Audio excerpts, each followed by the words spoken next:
और सबसे इंपॉर्टेंट चीज जो है कि अभी जिसका विचार इसमें नहीं हुआ था, जो आज हमने सुझा है कि हम लोग नागपुर से छिंदवाड़ा, नागपुर से बैतूल, नागपुर से गोंदिया, नागपुर से रामटेक, और नागपुर से वर्षा, और नागपुर से गोंदिया, नागपुर से अमरावती, ये पूरों को ब्रॉडगेज मेट्रो से जोड़ रहे हैं और इसको अनुमति मिल गई है।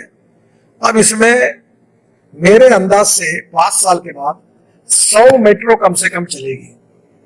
और ये जो विदर्भ, पूर्व विदर्भ के 5 जिले और पश्चिम विदर्भ का एक अमरावती का जिला, और ये मेट्रो से कनेक्ट हो जाएंगे तो ये लोग, इतने 6 जिले के लोगों को कहीं भी जाना है, हवाई जहाज से जाना है या दिल्ली, मद्रास, मुंबई, कलकत्ता, तो ब्रॉडगेज मेट्रो से आएंगे जिसकी स्पीड 140 किलोमीटर प्रति घंटा होगी।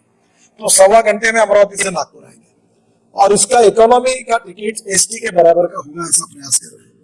तो बिजनेस क्लास और साधारणतः आज इन्होंने जो एक्सपेक्ट किया था 1.5 लाख की कैपेसिटी, वो कम से कम 5 लाख लोग रोज स्टेशन पर आएंगे।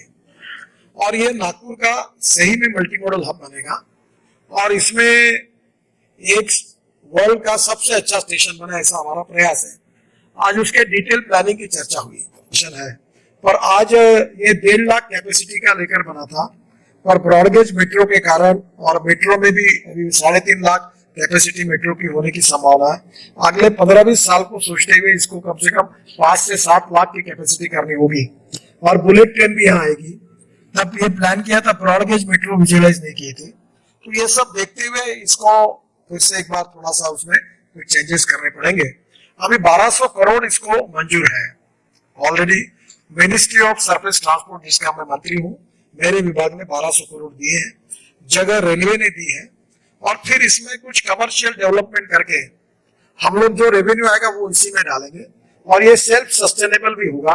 और रेलवे की जो कंपनी है वो और हम NHI, ये दो मिलकर जॉइंट वेंचर में एक SPV हमने बनाई है, वो इसकी मालिक होगी।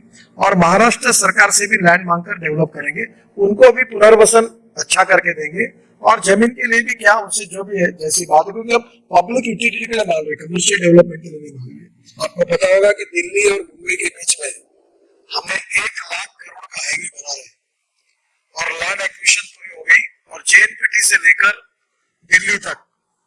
और मुझे बताते हुए खुशी है कि 1 लाख करोड़ के हाईवे के 50% काम हो गया है और 1-1.25 साल में, मैं तो इनको पीछे बढ़ाऊंगा 1 साल में पूरा करूँ। तो मैं कभी कभी मजाक में कहता हूँ कि दिल्ली मुंबई हाईवे 1 लाख करोड़ का मैंने बना लिया, तो ये महानगर पालिका और कलेक्टर ऑफिस के सहयोग से मेरे घर के सामने केड़ीबाग रोड 7 साल से नहीं बना पाए। केड़ीबाग रोड बन रहा है, मैं भी सजा के रूप में महल में अभी तक रहने के लिए नहीं जा पाया हूँ। जब रोड बनेगा तो रहने के लिए जाऊंगा। मैं महल छोड़ने वाला नहीं हूँ, तो मैं स्टेशन को उधर मेडिकल चौक से आने वाला हूँ।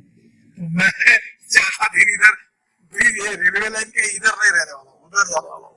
में जैसे इटली में आप जाते तो रोम में मुझे ज्यादा अनुभव है कि ऐसे ये होटल का जो हॉल है इससे 10 गुना बड़े ऐसे चौक होते हैं, लोगों में बेंच पड़े हुए हैं, कोई ये है, रेस्टोरेंट्स है, मार्केट एरिया है, पेड़ लगे हुए हैं और लोग दिन भर वहां घूमते रहते हैं और फिर स्टेशन है इधर। तो इस प्रकार का एक इंटरनेशनल स्टैंडर्ड का ये बनाने के लिए ये जो लैंड मिलेगी, इससे धीरे धीरे नागपुर की सब एक्टिविटीज यहाँ होगी।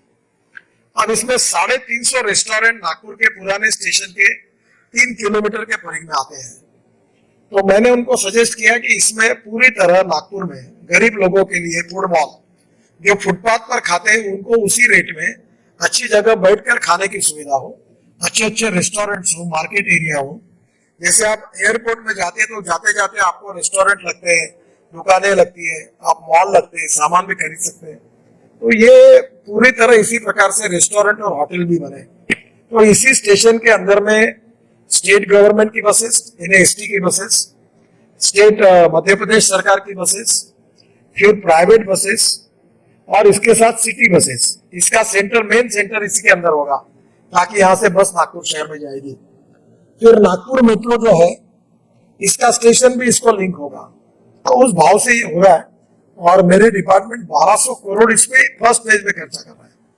फिर इसके बाद जब और पैसा जनरेट होगा तो रेलवे की कारपोरेशन जो है वो आरपीएनएल, आरबीएनएल और एनएच है, दोनों मिलकर एक बनाकर ये हमने एक ये बनाया है जॉइंट वेंचर में, और वो एक कंपनी बनेगी, एसपीवी बना रहे, स्पेशल व्हीकल, और ये दोनों इसके मालिक है ना, गवर्नमेंट ऑफ इंडिया मालिक है।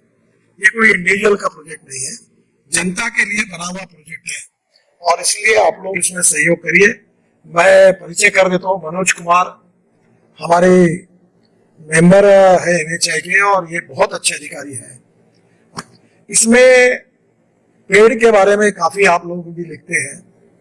तो पहली बात तो ऐसी है कि नागपुर में अब इसी स्टेशन में आज जेसीबी कंपनी के एमडी को मैंने बुलाया था, और मैंने जेसीबी के कंपनी को कहा है कि ये जो स्टेशन बनेगा, यहाँ जो काम होगा तो डीजल काफी फूका जाएगा, जिससे पोल्यूशन होगा। तो सीएनजी के ऊपर यहाँ के मशीन चले सब, ताकि नागपुर में पोल्यूशन ना हो।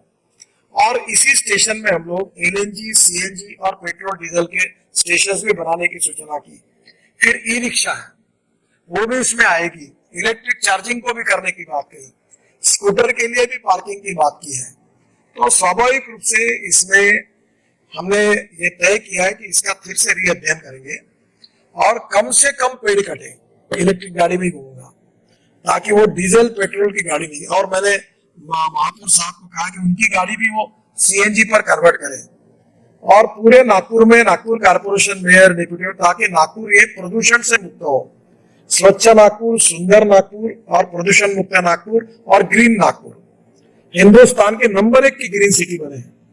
और इकोलॉजी एंड इन्वायरमेंट हमारी प्राथमिकता है, वो पहले ही है। तो इसलिए ये स्टेशन जो होगा, इसमें इलेक्ट्रिक ट्रांसपोर्ट, जो ब्रॉडगेज मेट्रो का आएगा, इलेक्ट्रिक बसेस आएगी, तो स्वाभाविक रूप